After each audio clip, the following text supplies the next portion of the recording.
Content writing भनेको के हो? कन्टेन्ट राइटिङलाई नेपालीमा के भनिन्छ?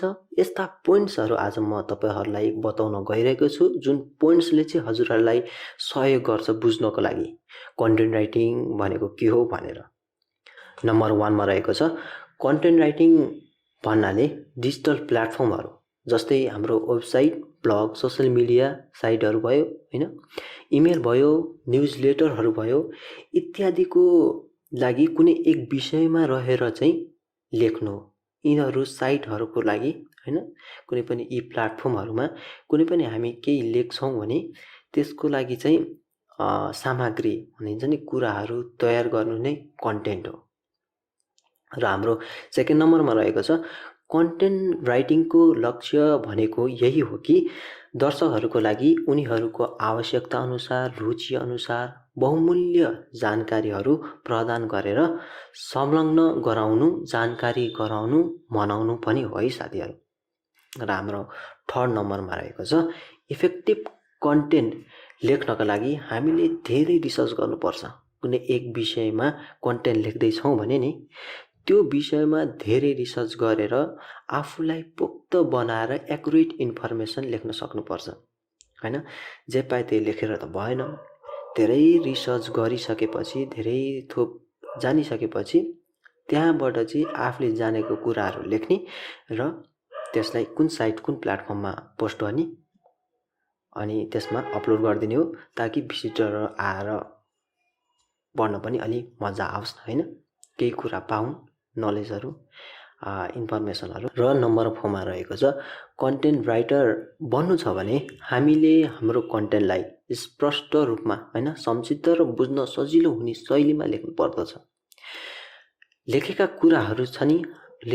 कुराहरू हाम्रो दर्शकहरूको लागि केही भ्यालुएबल इन्फर्मेसन आओस् हैन, केही भ्यालुएबल इन्फर्मेसन आउने गरी लेख्नु पर्दछ। पढ्यो लास्टमा इन्फर्मेसन केही भ्यालु आउने कुरै छैन भने त मजै आउँदैन। फेरि नेक्स्ट टाइमदेखि त फेरि तपाईँको साइटमा त पढ्न आउने भएन भिजिटर।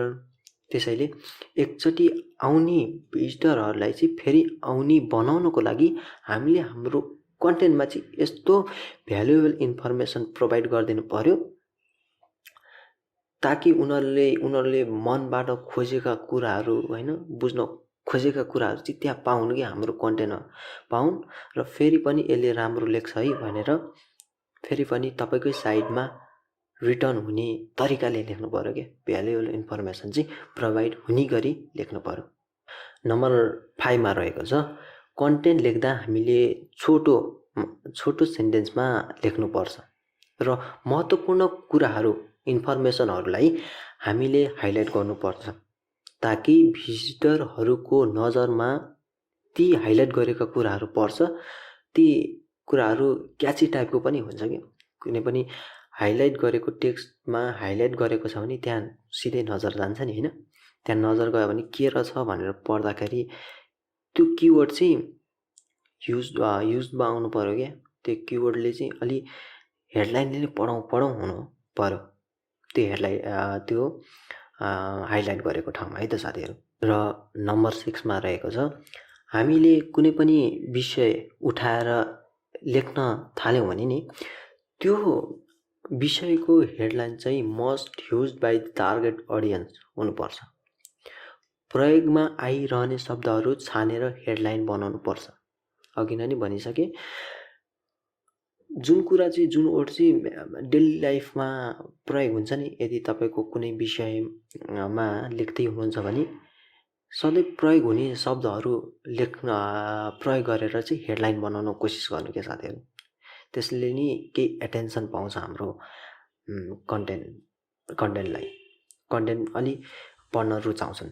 यसै गरी हाम्रो नम्बर 7 मा रहेको छ कन्टेन्ट लेख्दा हामीले यो कुरा बुझ्न आवश्यक छ कि हाम्रो भिजिटरहरूले के चाहिराख्नु भएको छ, के खोजिराख्नु भएको छ, त्यो कुराहरूलाई बुझेर चाहिँ हामीले लेख्नु पर्दछ ताकि भिजिटर आएर पढ्दा सबै कुराहरू पाउन्, जुन कुराहरू उनीहरूले बुझ्न र खोजिराख्नु भएको छ है त साथीहरू। र नम्बर 8 मा रहेको छ एउटा इफेक्टिभ टेक्निक भनेको यही हो कि हामीले कन्टेन्ट लेख्दा स्टोरी टेलिङ जसरी लेख्नु पर्दछ, कथा भने जसरी लेख्नु पर्दछ, ताकि पढ्न अलिकति भए पनि इन्ट्रेस्ट जाओस् होइन। स्टोरी टेलिङ जसरी लेख्यो भने अलि रुचि बढ्छ क्या पढ्नको लागि।